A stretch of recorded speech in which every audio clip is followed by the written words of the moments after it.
بسم اللہ الرحمن الرحیم۔ جناب آج آپ کے ساتھ ڈسکس کرنا ہے، اختر مینگل صاحب الگ ہو گئے ہیں، اب ہوگا کیا؟ یہ خبر تو ہر کسی نے سن لی ہے نا، آپ کو انٹرسٹ تو اس میں ہے کہ اب کیا ہوگا۔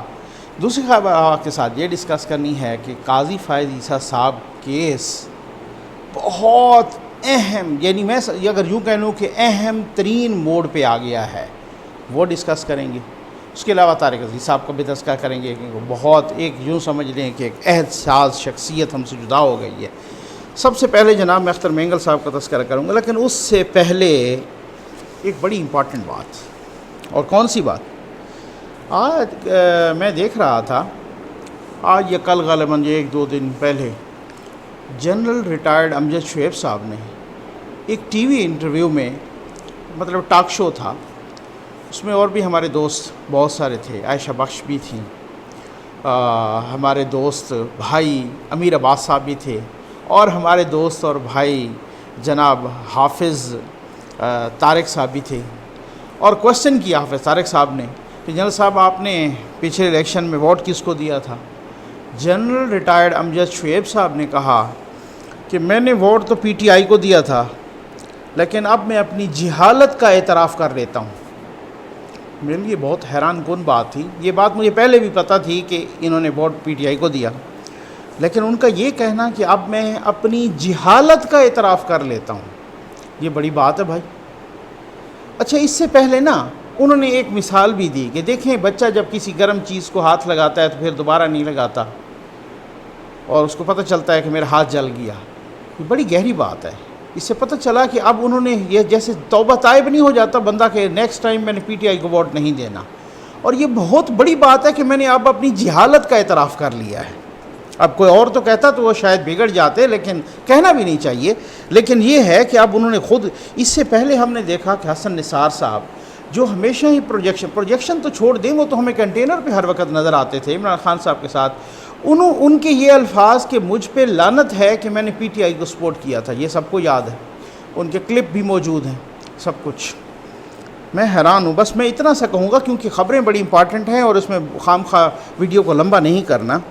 میں کہتا ہوں کہ میں تو یہ سمجھتا ہوں کہ جنرل صاحب نے بہت ایک بڑے پن کا اظہار کیا ہے، بڑے پن کا مظاہرہ کیا ہے، اور اگر میں یوں کہہ دوں کہ اس ڈیولپمنٹ کے بعد اور بھی بہت سارے ایسے ہیں جو ایسے بڑے پن کا مظاہرہ کریں۔ چلیں آگے بڑھ جاتے ہیں جناب۔ اختر مینگل صاحب چھوڑ گئے، سب کو پتہ ہے، پی ٹی آئی سے انہوں نے علیحدگی کا اعلان کیا۔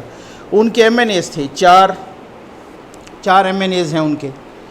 اچھا، اسی طرح سے اب حکومتی اتحاد جو پوزیشن ہے نا، میں ذرا وہ جلدی واضح کر دوں۔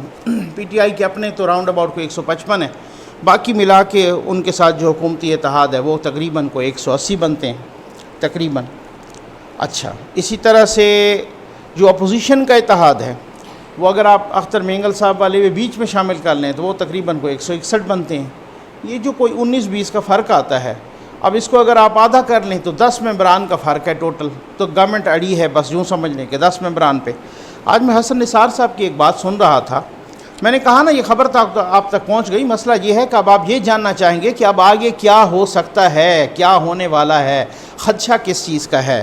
جناب وہ حسن نثار صاحب کہہ رہے تھے کہ جب وہ اپنی ایک بڑا ٹپیکل انداز میں کہتے ہیں، انہوں نے کہا کہ جب دیکھو جب بوری میں موری ہو جائے نا تو وہ مورا ہونے سے اسے کوئی نہیں روک سکتا، یعنی کہ جب بوری میں کوئی سوراخ ہو جائے تو وہ کہتے ہیں وہ سوراخ بڑا ہوتا ہے، اور پھر وہ باقی بھی سوراخ، اور پھر اس کے بعد اس نے کہا ہے کہ کچھ اور موریاں بھی پائپ لائن میں موجود ہیں، یعنی کچھ اور بھی سوراخ ہونے والے ہیں، یہ ان کے میں آپ کو بتا رہا ہوں۔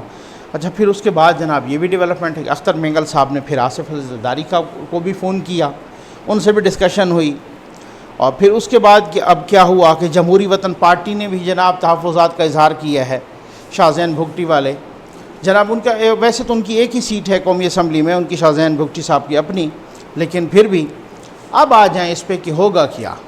اب میں بتاؤں گا کیا ہوگا۔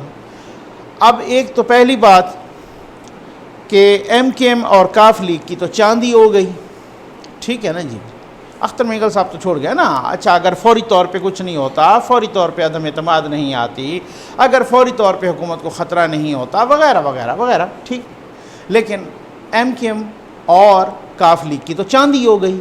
پہلے آ جاتے ہیں ایم کیو ایم پہ۔ آج بھی وزیر اعظم صاحب 2 روزہ دورے پہ کراچی تھے، انہوں نے ایم کیو ایم کے وفد کے ساتھ ملاقات کی. پہلے وہ ملاقات نہیں کرتے تھے, وہاں ہو کے بھی آ جاتے تھے کئی دفعہ, لیکن ملاقات نہیں ہوتی تھی. وہ اس چیز کا تحفظات کا اظہار بھی کرتے تھے.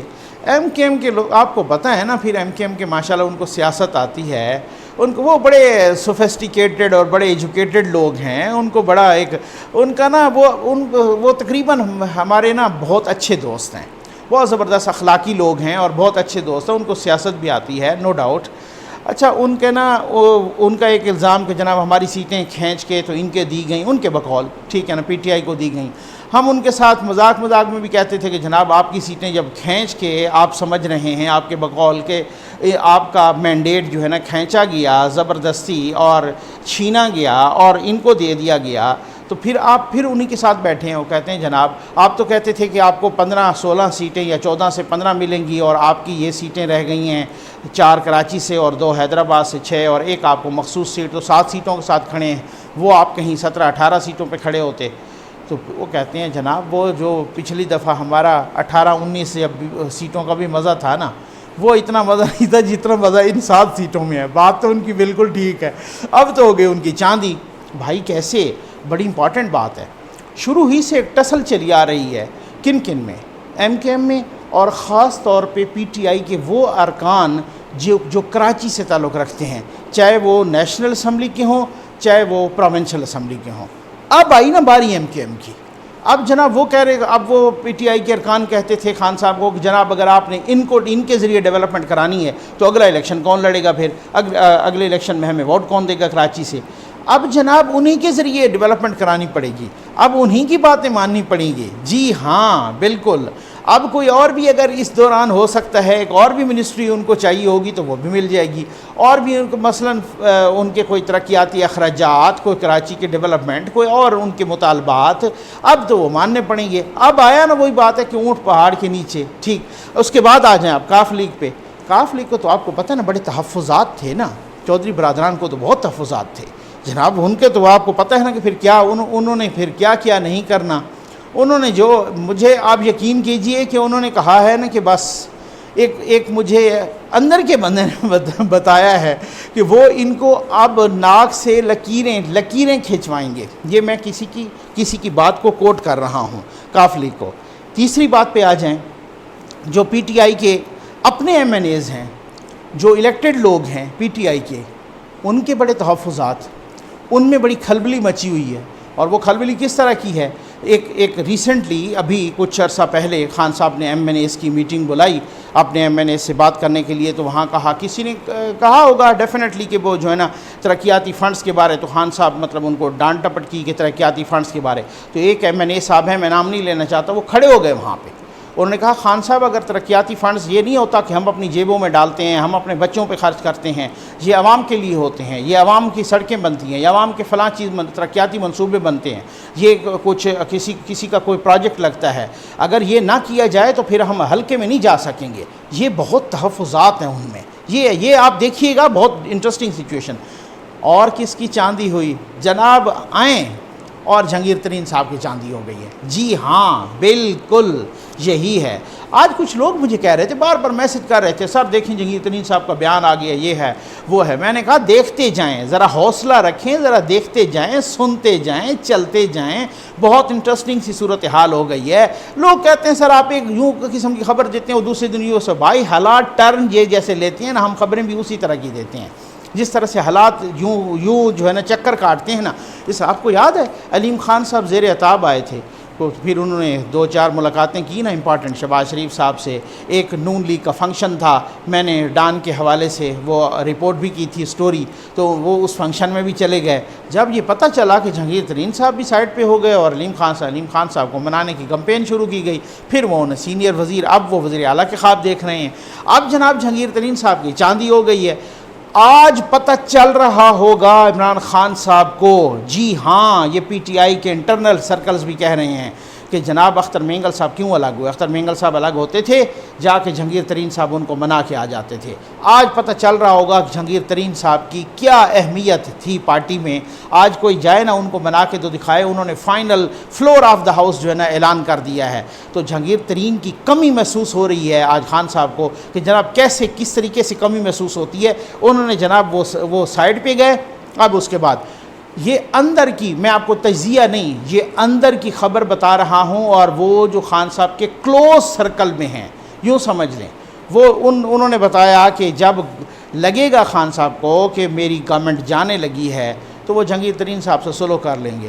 اچھا میں نے کوشچن کیا, میں نے کہا اچھا چلیں ٹھیک ہے, اگر سلو کر لیں گے وہ تو پھر اس کا مطلب تو یہ ہوا کہ وہ کدھر گئے انکوائری, کدھر گئے آٹا, کدھر گئے چینی کمیشن, کدھر گئی وہ رپورٹ. آپ تو کریڈٹ لینا چاہ رہے تھے جناب, ہم نے پبلک کی, ہم نے فرانزک رپورٹ بنوائی, یہ کیا وہ کیا, تو وہ کدھر وہ حوصلے لگ گئے, اسے کہا اس کو چھوڑ دے.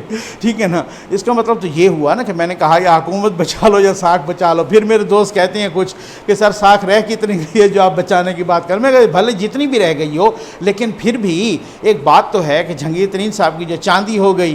اب جناب ان کا بیان آپ کو سمجھ آ گیا ہوگا کہ وہ کنڈیشنلٹیز اور وہ ملاقات اور وہ خبریں بہرحال چلنا یا چلوانا یا جو کچھ بھی ہے وہ خبریں آئیں, اور جناب وہ پھر اس کے بعد کنڈیشنلٹیز کی بھی بات ہوئی. اب جناب ان کا یہ بیان آنا کہ جی نہیں میں تو ساتھ ہی کھڑا ہوں. اب جناب لگتا ہے کہ کس طرح, اب ذرا دیکھیے کہ کس طریقے سے اونٹ کس کروٹ بیٹھتا ہے. ہمیں کوئی خوشی نہیں ہوتی, لیکن ہم گراؤنڈ ریالٹیز پہ اپنا تجزیہ دے کے یہ کرتے ہیں کہ جناب آپ کو بتاتے ہیں کہ یہ اس طرف حالات جا رہے ہیں. اب اس گورنمنٹ پہ نا میں نے ایک نون لیگ کے دوست سے سوال کیا.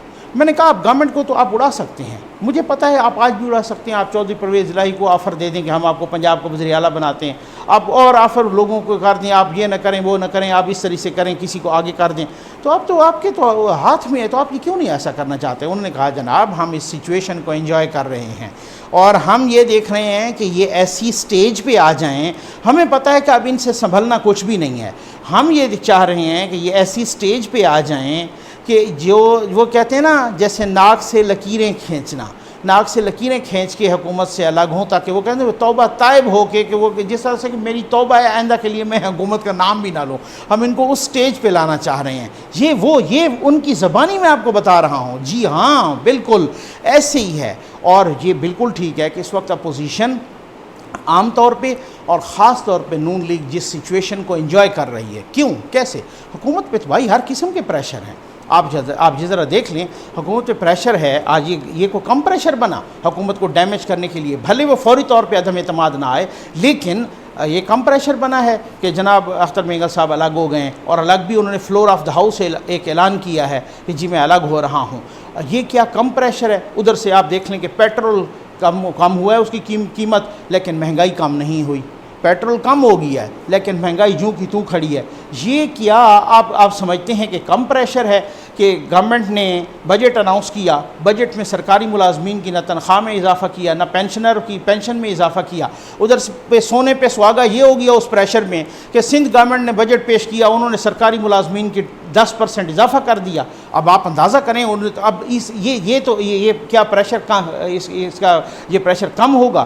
ادھر سے یہ پریشر کم ہے کیا کہ شہباز شریف صاحب کو کبھی جناب کسی اپنا باجوہ صاحب کا فون جاتا ہے, کبھی جناب ان کو جو فون جاتا ہے جناب رحیل شریف صاحب کا, کبھی ان کو فون جاتا ہے جناب چائنا سے. تو اب یہ بھلے وہ مزاج پرسی کا فون ہو, لیکن حکومت تو سمجھ رہی ہے, حکومت کو خدشہ یہی ہے کہ بھائی اس مزاج پرسی کے بہانے کہیں ہماری کرسی نہ چلی جائے. تو مقصد کہنے کا یہ ہے کہ یہ ساری چیزیں اور یہ سارے جو پریشر ہیں اوپر, ادھر سے قاضی فائز عیسیٰ صاحب کا کیس ہے, اس پہ الگ سے پریشر ہے, اس پہ میں نے ابھی بات کرنی ہے. تو یہ سارے جو حکومت وہ کہتے ہیں نا کہ حکومت چاروں طرف گر چکی ہے, چاروں طرف سے نہیں جناب, یہ کوئی 6-7 طرف سے گر چکی ہے. یہ اس طریقے کا پریشر ہے جو ڈیولپ ہو رہا ہے, اور اب اس پریشر کو اب آپ دیکھتے ہیں کہ ہوتا کیا ہے.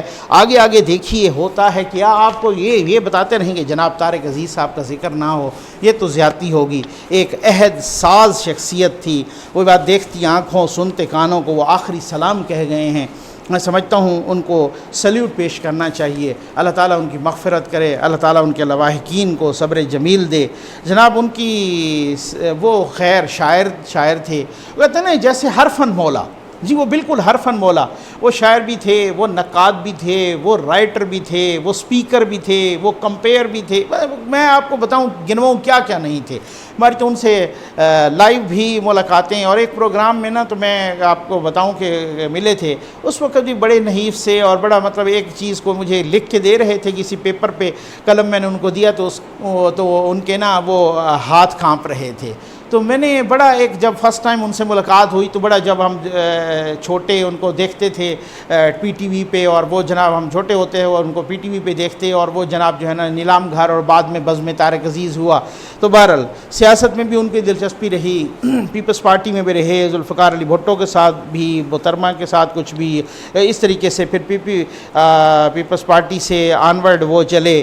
اچھا بہرحال ان کا ایک دلچسپ پہلو میں آپ کو بتاؤں کہ 1997 میں انہوں نے الیکشن لڑا لاہور سے، اس وقت حلقہ تھا 94 ٹھیک. یہ بڑی دلچسپ پہلو ہے، آپ سنیے گا. اس کے بعد میں قاضی فائز عیسیٰ والے کیس پہ آتا ہوں، بہت امپورٹنٹ کیس ہے، بہت امپورٹنٹ ڈیولپمنٹ ہوئی ہے جناب. ان کا حلقہ 94 سے طارق عزیز صاحب نے 50,227، اور اسی حلقے سے عمران خان صاحب نے بھی الیکشن لڑا تو ان کے آئے 4,595. طارق عزیز صاحب 45,632 کی لیڈ سے جیتے، اور عمران خان صاحب دوسرے نمبر پہ نہیں تھے، تیسرے نمبر پہ تھے، کیونکہ دوسرے نمبر پہ پی پی پی کے امیدوار تھے میاں مصباح الرحمان صاحب، انہوں نے 17,821 لیے تھے. اور اتفاق کی بات ہے کہ یہ بھی کہ حلقہ 95 سے بھی عمران خان صاحب نے الیکشن لڑا، وہاں بھی تیسرے نمبر پہ آئے، اور وہاں بھی تقریباً اسی مارجن سے ہارے. اور وہ کون تھے جو پہلے نمبر پہ آئے تھے؟ میاں نواز شریف صاحب تھے. جی ہاں، تقریباً اسی مارجن سے وہاں بھی. آ جائیں جناب جلدی سے جسٹس قاضی فائز عیسیٰ صاحب کے کیس پہ آئیں جناب.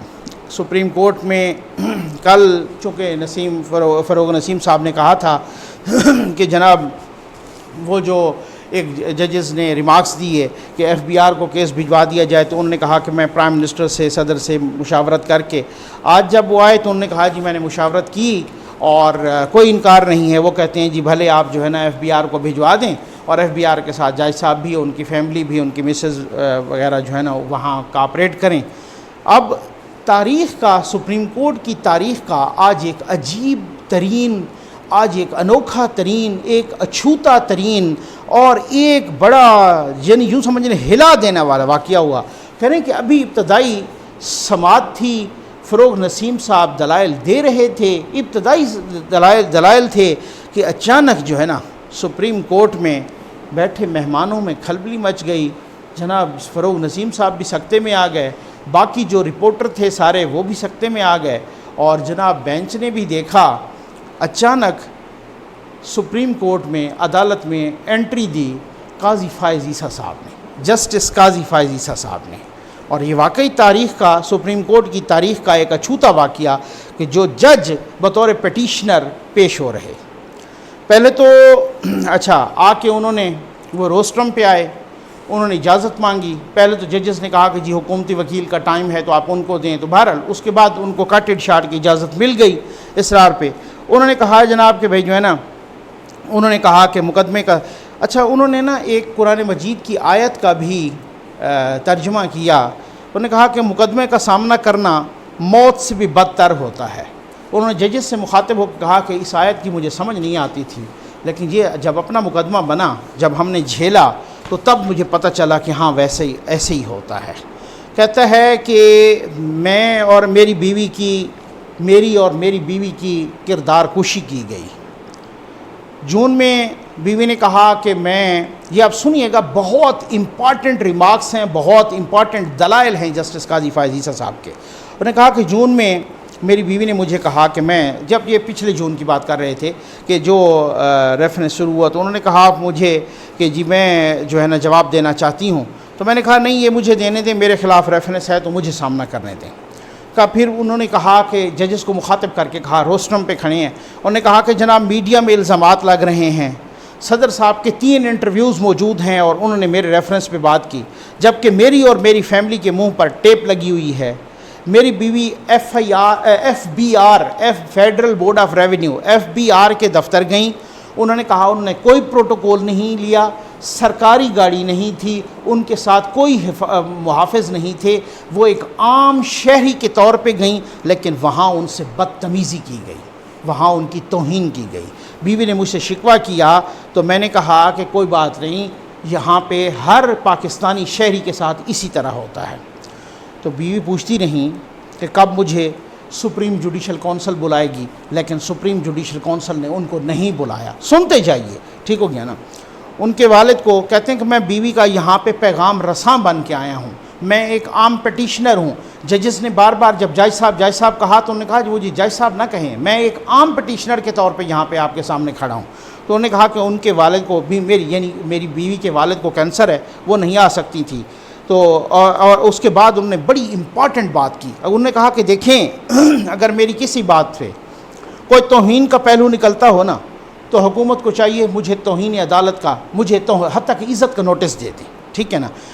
اور اگر وہ اس حد تک عزت کا مجھے نوٹس ملا تو میں وہ آئینی تحفظ بطور جج استعمال نہیں کروں گا۔ یہ بڑے امپورٹنٹ ریمارکس تھے صحیح۔ اس کے بعد انہوں نے ادھر ادھر سر گھمایا اور فرمایا جسٹس قاضی فائز عیسیٰ صاحب نے کہ مجھے نظر نہیں آ رہا کہ شہزاد اکبر صاحب کہاں ہیں۔ شہزاد اکبر صاحب بیٹھے تھے، بہرحال وکلا ادھر ادھر ہوئے، انہوں نے دیکھا، انہوں نے کہا کل ٹی وی پر انہوں نے ایک زیر سماعت مقدمے کو، یعنی میرے مقدمے پر گفتگو کی ہے، انہوں نے ٹی وی پہ ایک انٹرویو کنڈکٹ کیا ہے اور میرے مقدمے پر گفتگو کی ہے۔ سپریم کورٹ کو انہوں نے بہت بڑی آفر دی، اور وہ آفر کیا تھی؟ جسٹس قاضی فائز عیسیٰ صاحب نے کہا کہ میری بیوی ویڈیو لنک کے ذریعے اپنی جائیدادوں کا حساب دینا چاہتی ہیں۔ یہ سوال، یہ جو آفر تھی، یہ یہ اتنا امپورٹنٹ آفر تھی کہ آپ ججز، انہوں نے کہا کہ آپ ججز صاحبان ان سے 100 سوال پوچھیں، 200 سوال پوچھیں، یا حکومتی سائٹ سے ان سے کوئی 1000 سوال پوچھیں، میری بیوی جواب دے گی۔ جسٹس عمر تا بندیال جو ہیڈ کر رہے ہیں 10 رکنی بینچ کو، انہوں نے کہا کہ جج صاحب یہ تو آپ نے بہت بڑی بات کر دی، اور بیگم صاحبہ نے بہت ہی نوبل بات کی ہے، یہ بہت زبردست بات کی ہے۔ فروغ نسیم صاحب سے پوچھا گیا تو انہوں نے کہا جی بالکل جواب دیں، ہم تو پہلے دن سے یہی کہہ رہے ہیں۔ انہوں نے کہا میری بیگم، جسٹس قاضی فائز عیسیٰ نے کہا، یہ سنیے گا بہت امپورٹنٹ، اس کے بعد میں بتاتا ہوں کہ ہونے کیا جا رہا ہے۔ میری بیگم جواب دینے کو تیار ہیں، وہ بہت اذیت سے گزر رہی ہیں، بلکہ ہماری پوری فیملی اذیت سے گزر رہی ہے۔ ججز صاحبان نے جو 10 رکنی بینچ تھا، انہوں نے مشاورت کے لیے ٹائم مانگ لیا، 10 منٹ کے لیے کورٹ اٹھ گئی، دوبارہ جب آئی قاضی فائز عیسیٰ صاحب بھی ان سے پہلے آ گئے۔ انہوں نے کہا کہ ججز نے کہا کہ جی آپ تحریری جواب اگر مسز سے کہیں اپنی بیگم سے کہ تحریری جواب جو ہے نا وہ جمع کروا دیں یہاں ویڈیو لنک پہ اگر نہ ہو تو انہوں نے کہا نہیں ایسا نہیں ہے، وہ ویڈیو لنک کے ذریعے ہی آپ کو ان ساری چیزوں کا حساب کتاب دینے کے لیے تیار ہیں۔ جسٹس قاضی فائز عیسیٰ صاحب نے ایک بہت امپورٹنٹ بات کی، اور میں سمجھتا ہوں کہ یہ بات بہت ساروں کے منہ پہ تماچا ہے۔ انہوں نے کہا کہ میری بیوی کہہ رہی کہ اگر ان کو میں نے بینک اکاؤنٹس پرووائڈ کر دیے تو کوئی میرے بینک اکاؤنٹ میں پیسے ڈال دے گا اور ہم پہ ایک نیا مقدمہ بن جائے گا۔ پاکستان میں کیا نہیں ہوتا رہا، یہ جو جس طریقے سے یہ کہتے ہیں نا کہ جناب اس طریقے سے یہ اکاؤنٹ میں پیسے جاتے ہیں، اس طرح بھی ہوتا ہے، ٹھیک ہے نا۔ یہ اپنا جسٹس قاضی فائز عیسیٰ صاحب نے آج بہت بڑی بات کھول دی کہ میری بیوی کہتی ہیں کہ اگر میں نے اکاؤنٹ بتا دیے تو مجھے خدشہ ہے کہ میرے اکاؤنٹ میں یہ پیسے ڈلوا دیں گے اور اس پہ ہم پہ ایک نیا مقدمہ یا نیا ریفرنس بنا دیں گے۔ پھر قاضی فائز عیسیٰ صاحب نے پھر اصرار کیا کہ نہیں جی میری مسز کا آپ لیں ویڈیو لنک پہ، پھر جو اب اس کے بعد قاضی فائز عیسیٰ صاحب نے پھر فروغ نسیم کی طرف، بیرسٹر فروغ نسیم کی طرف منہ کر کے کہا کہ یہ بیرسٹر فروغ نسیم غیر جمہوری انسان ہیں۔ شہزاد اکبر کی طرف بھی کہا، اور فروغ نسیم نے کل میری بیوی کے خلاف توہین آمیز گفتگو کی ہے۔ وہ ایک سلائی مشین کا ذکر ہوا تھا، اس میں پھر کیونکہ یہ ربط ٹوٹ جائے گا۔ روسٹرم سے ہٹتے ہوئے جب وہ ٹائم ختم ہوا اور ججز بھی کہا کہ نہیں جی بس آپ کا ٹائم ختم ہے اور آپ جو ہے نا مطلب ان کو ٹائم دیں، تو روسٹرم سے ہٹتے ہوئے انہوں نے کہا کہ آپ میری بیوی کا بیان لے لیں۔ اس سے مطمئن ہوں یا نہ ہوں آپ ان کا بیان لے لیں. اور ساتھ ہی یہ کہہ دیا کہ میں FBI والی آفر کو نہیں مانتا. یہ جو کہا جا رہا ہے نا کہ اس کیس کو FBI کی طرف بھیج دیا جائے، اس کو میں نہیں مانتا. میں حکومت کے خلاف مقدمہ چلاؤں گا. اور وہ پھر تھوڑی دیر کے لیے بیٹھے، کورٹ سے چلے گئے. فروغ نسیم صاحب نے جناب گفتگو کی شروع دوبارہ. انہوں نے پوچھا ججز سے کہ کیا جناب FBI والی جو آفر ہے وہ اب بھی قائم ہے؟ تو جسٹس عمر عطا بندیال صاحب جو ہیڈ ہیں انہوں نے کہا کہ جسٹس قاضی فائز عیسیٰ صاحب، جج صاحب تو بہت جذباتی تھے. اب کچھ لوگ حیران ہوں گے کہ وہ جذباتی کیوں ہیں. جی ہاں، جب آپ صاف شفاف آنیسٹ انسان پہ اس طرح سے الزامات کی بوچھاڑ کریں اور اس طریقے سے ان کا میڈیا ٹرائل کریں اور اس طریقے سے ان کے توہین آمیز روزانہ جملے پاس ہوں اور اس طریقے سے ان کی عزت کو سر بازار تار کریں، تو اسی طریقے سے انسان جذباتی ہوتے ہیں. جج انسان بھی ہوتا ہے، جی ہاں، اس کے جذبات بھی ہوتے ہیں، اس کے ایموشنز بھی ہوتے ہیں. اب انہوں نے کہا کہ جج صاحب تو جذباتی ہو گئے تھے، ہم ان کے وکیل منیر ملک صاحب سے پوچھیں گے. اگر انہوں نے سن لیجئے گا اگر انہوں نے انکار کیا تو پھر سماعت چلے گی، پھر FBI کی طرف معاملہ نہیں جائے گا، پھر ہم فیصلہ دیں گے. عمر عطا بندیال صاحب نے کہا کہ ہم یہاں اپنی آئینی ذمہ داریاں پورے کرنے کے لیے بیٹھے ہیں. ہم کسی کو یہ اجازت نہیں دے سکتے کہ وہ جج پر الزام لگا دے، عدلیہ کی خود مختاری، قانون کی حکمرانی اور جج کی ساکھ کو نقصان پہنچائے. آپ پھر اس کے بعد مقبول باقر صاحب نے، جسٹس مقبول باقر نے کہا کہ آپ نااہلی، جو فروغ نسیم صاحب سے، کیا آپ نااہلی، بدنیتی، جاسوسی پر دلائل دیں. وہ تو دے نہیں رہے. آخر پر منیر ملک صاحب آئے جسٹس قاضی فائز عیسیٰ کے وکیل روسٹرم پہ. وہ جب جاتے جب کورٹ کا ٹائم ختم ہو گیا تھا، وہ روسٹرم پہ آئے اور ان سے پوچھا گیا جسٹس عمر عطا بندیال نے کہ جناب آپ بتائیں منیر ملک صاحب کہ قاضی فائز عیسیٰ صاحب تو جذباتی ہو گئے تھے، آپ بتا دیں FBI والی آپشن ابھی سوچ کے ذرا بتا دیں. تو انہوں نے کہا کہ میں نے اپنا وکالت نامہ اس لیے جمع کرایا تھا اس کیس میں کہ یہ عدلیہ کی آزادی کا کیس ہے. میرا موکل بھی یہی چاہتے ہیں کہ آپ میرٹ پر فیصلہ دیں، چاہے جو بھی ہو، FBI کو نہ بھیجیں. اب جناب کیس ہو گیا ہے، بہت امپورٹنٹ ٹرن اختیار کر گیا ہے. اب جو حکومت جو خوش ہو رہی تھی نا، ان کو یہ لگ رہا تھا کہ جی چلیں ہمیں تو فیس سیونگ، وہ ناکام ہو گیا پلان. اب فیصلہ آئے گا. اب میں آپ کو بہت ہی امپورٹنٹ کنکلوژن دینے لگا ہوں. پہلی بات تو یہ ہے کہ فروغ نسیم صاحب جب سے سماعت ہوئی ہے بتا ہی نہیں سکے کہ جج کی بیوی بچوں کی جائیدادیں ڈکلیئر کرنا جج قانونی طور پہ باؤنڈ ہے، ایون ڈیپینڈنٹ کے لیے بھی باؤنڈ ہے. وہ یہ بھی نہیں بتا سکے، کوئی قانونی نہیں بتا سکے. میں نے کہا جب وہ فیل ہوتے ہیں، کبھی اخلاق پہ آ جاتے ہیں، کبھی قرآن کی آیتیں پڑھتے ہیں. اچھا جی، اب اس کے بعد دیکھیں کہ جسٹس مقبول باقر، میں بہت ہی کنکلوڈنگ ریمارکس دینے لگا ہوں، اپنا کنکلوڈنگ تجزیہ دینے لگا ہوں. جسٹس مقبول باقر صاحب، جسٹس منصور علی شاہ صاحب کہہ چکے ہیں کہ اگر بدنیتی شامل ہوئی تو اس کے نتائج ہوں گے. آج بڑا ایک اہم ریمارکس آئے ہیں سپریم کورٹ کی طرف سے. اور جب کہا نا افتخار چودھری صاحب کا مقدمہ جناب فروغ نسیم صاحب نے کہ جی وہ مقدمہ ذرا سنگین تھا، تو پھر ایک جج صاحب نے ریمارکس دیے ہیں کہ یاد رکھیں اس مقدمے میں کچھ باتیں افتخار چودھری صاحب کے مقدمے سے بھی زیادہ سنگین ہیں. یہ بہت بڑا میں سمجھتا ہوں کہ ایک آؤٹ سٹینڈنگ ریمارکس ہے. ایک اس طرح کے ریمارکس ہیں کہ جو آپ یوں سمجھ لیں کہ وہ یہ کہہ دینا کہ افتخار چودھری صاحب کا مقدمہ تو پھر آپ نے دیکھ لیا اس کا کیا انجام ہوا تھا. کہتے ہیں کہ یہ اس سے بھی زیادہ سنگین ہے. کنکلوژن کیا دینے لگا ہوں، اب اگر یہ فیصلہ آیا جو کہ FBI کی طرف جاتا ہوا تو یہ کیس لگ رہا ہے کہ نہیں جائے گا، اور فیصلہ آیا اور اگر فیصلے میں 2 سے زیادہ، مجھے لگ رہا ہے کہ 2-3 ججز تو بدنیتی پہ لکھیں گے، ضرور لکھیں گے. لیکن اگر میجورٹی نے لکھ دیا، مثلا 10 رکنی بینچ میں سے 6 ججز نے، 6 ٹھیک ہو گیا نا، 6 ججز نے یہ لکھ دیا، 6 ججز نے بدنیتی پہ، تو پھر آپ دیکھ لیجئے گا حکومت کے ساتھ کیا ہوتا ہے.